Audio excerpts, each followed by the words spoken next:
இறையேசுவில் பிரியமான சகோதர சகோதரிகளே, நமது ஆண்டவர் இயேசு கிறிஸ்துவுடைய திருப்பெயரால் உங்களுக்கும் உங்கள் குடும்பத்தில் இருக்கிற அனைவருக்கும் அன்பும் சமாதானமும் மகிழ்ச்சியும் உண்டாவதாக.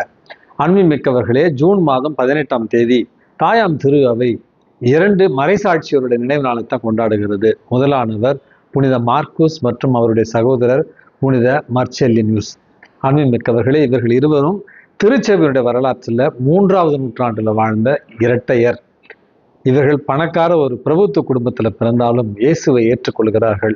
இயேசுவை ஏற்றுக்கொண்ட ஒரு காரணத்தினால் அப்பொழுது இருந்த அரசன் டயக்குலேஷியன் கிறிஸ்தவர்களுக்கு எதிரான இந்த வேத கலாபனையினுடைய உச்சத்தில் இருந்த நேரத்துல இவர்கள் இருவரையுமே கிறிஸ்துவை மறுதலித்து ரோமை கடவுள்களுக்கு ஆராதனையும் வழிபாடும் செய்ய இவர்களுக்கு ஆணையிடுகிறான். மறுத்த ஒரு காரணத்தினால் இவர்கள் இருவரையும் பல்வேறு சித்திரவதைகளுக்கு உட்படுத்துகிறான், சிறையில் அடைக்கிறான்.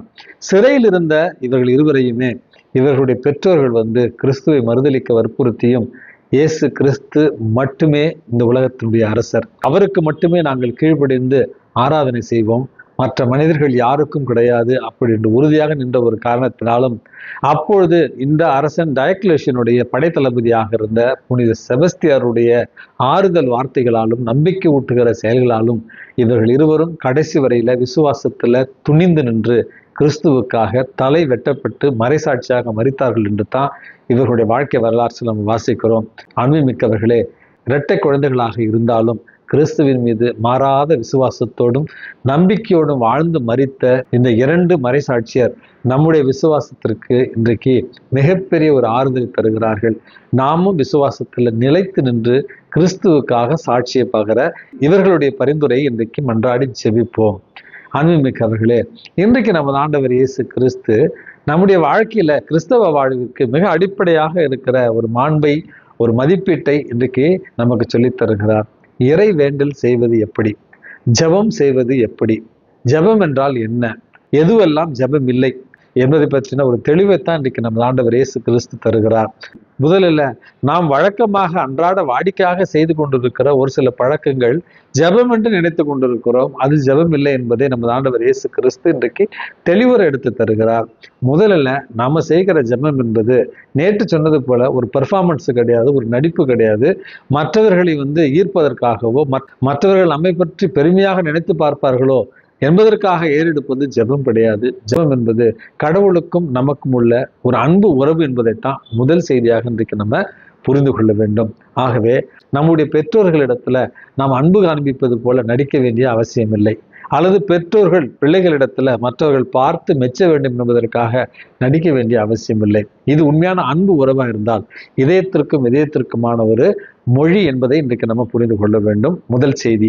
இரண்டாவது செய்தி என்பது பல மணி நேரம் ஒரு ஜெபத்தை நம்ம இழுத்து நீளமாக நம்ம எவ்வளவுக்கு எவ்வளவு ஜெபிக்கிறோமோ அவ்வளவுக்கு அவ்வளவு ஜெபம் வலிமையானது, உண்மையானது என்று இன்றைக்கு ஜெபம் செய்பவர்கள் நீண்ட நேரம் இழுத்து நீட்டி அந்த ஒரு வார்த்தைகளை பயன்படுத்தி ஜெபிப்பது மட்டும்தான் ஜெபம் என்று நம்ம நினைத்து கொண்டிருக்கிறோம். நம்ம ஆண்டவர் இயேசு கிறிஸ்து மிக தெளிவாக சொல்லுகிறார், எவ்வளவு நீளமாக நீங்கள் ஜெபிப்பதில் உங்களுடைய பிரமாணிக்கம் இல்லை, அல்லது அந்த ஜெபத்தினுடைய வல்லமை இல்லை. எவ்வளவு சிறியதாக இருந்தாலும் சார்ந்த அன்போடு இறைவனோடு பேசுகிற அந்த உள்ள தூய்மையோடு நம்ம ஏறெடுக்கிற ஒரு சில வார்த்தைகளே உண்மையான ஜெபமாக கூட இருக்கும். அப்படி என்பதைத்தான் நம்ம ஆண்டவர் இயேசு கிறிஸ்து ஜெபம் என்பது வார்த்தைகளை பொறுத்தல்ல, வார்த்தை மாயாஜாலங்களை பொறுத்தல்ல, மாறாக தூய்மையான உள்ளத்தோடு இருக்க வேண்டும் என்பதை இரண்டாவது ஒரு செய்தியாக இன்றைக்கு நமக்கு தருகிறார். மூன்றாவது, ஜெபம் என்பது கடவுளிடத்துல ஏதோ நம்ம மனசுல இருக்கிறதெல்லாம் சொல்லி அவருக்கு நம்முடைய தேவைகள் எல்லாம் வாயால வெளிப்படுத்த வேண்டும் என்பது அல்ல. நாம் சொல்லாமலேயே இறைவனுக்கு நம்முடைய தேவைகள் எல்லாமே தெரியும். இருந்தாலும் வாய்விட்டு நம்முடைய குறைகளையும் நம்முடைய நிறைகளையும் நம்முடைய தேவைகள் எல்லாம் சொல்லுகிற நேரத்துல நம்முடைய இதயத்தை திறந்து ஆண்டவருக்கு தாட்சியோடும் எளிமையோடும் உரையாடுவதுதான் ஜெபம் என்பதையும் இன்றைக்கு நம்ம புரிந்து கொள்ள வேண்டும். அப்படி என்றால் கடவுளுக்கு தான் எல்லாமே தெரியுமே, நம்ம எதுக்கு சொல்லணும் அப்படிங்கிற ஒரு கேள்வி எழலாம். அதற்குத்தான் அன்புமிக்கவர்களே, it is a dialogue between man and God அப்படின்னு சொல்வார்கள். அப்படி என்றால் தாட்சியோடு என் உள்ளத்தில் இருக்கிறது எல்லாத்தையும் கடவுள்கிட்ட நான் வாரி கொட்டுறது தான் ஜெபம்.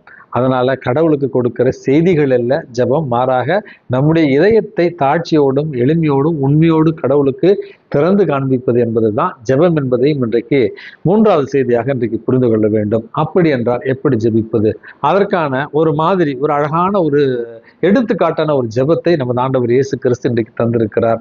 விண்ணுலகில் இருக்கிற எங்கள் தந்தையே, உமது பெயர் தூயதென போற்ற பெறுக, உமது ஆட்சி வருக, உமது திருவுளம் விண்ணுலகில் நிறைவேறுவது போல மண்ணுலகிலும் நிறைவேறுக. அதாவது கடவுளுக்கு கொடுக்க வேண்டிய முதல் புகழ்ச்சியையும், அவருடைய சித்தம் தான் என்னுடைய சிவமாக இருக்க வேண்டும், என்னுடைய தேவை அவருடைய சித்தமாக மாற வேண்டிய அவசியம் இல்லை, மாறாக அவர் போற்றப்பட வேண்டும், அவருடைய திருநாமம் போற்றப்பட வேண்டும், அவருடைய சித்தம் விண்ணுலகில நிறைவேறுவது போல இந்த மண்ணுலகிலும் எனது வாழ்க்கையிலும் நிறைவேற வேண்டும் என்று கடவுளை உயர்த்தி பிடித்து கடவுளுக்கான முக்கியத்துவத்தை கொடுப்பது தான் ஜெபத்தினுடைய முதல் படிநிலை.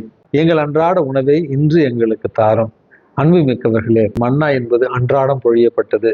இன்றைய தேவைக்கு மட்டும் எனக்கு நீங்கள் உணவு தாருங்கள், இன்றைய தேவைக்கு மட்டும் எனக்கு நீங்கள் உதவிக்கு வாருங்கள், மற்ற அனைத்தையுமே நீங்களே பார்த்து கொள்வீர்கள்ங்கிற நம்பிக்கையோடும் எதிர்நோக்கோடும் அன்றாட இன்றைய தேவைகளுக்காக ஜெபிப்பது தான் ஜெபம் என்பதையும் நமது ஆண்டவர் இயேசு கிறிஸ்து இன்றைக்கு தெளிவுபடுத்துகிறார். அடுத்தது, எங்களுக்கு தீமை செய்தவர்களை நாங்கள் மன்னிப்பது போல எங்கள் குற்றங்களை நீங்கள் மன்னித்தருளும். அப்படின்று மன்னிப்புல தான் உண்மையான மகிழ்ச்சி இருக்கிறது என்பதை, நாங்கள் பிறருடைய குற்றங்களை மன்னிப்பது போல எங்களுடைய குற்றங்களை நீர் மன்னித்தருளும் என்று ஜெபிப்பதும் ஜெபத்தினுடைய ஒரு படிநிலை என்பதையும் இன்றைய வாசகம் நமக்கு சொல்லித் தருகிறது.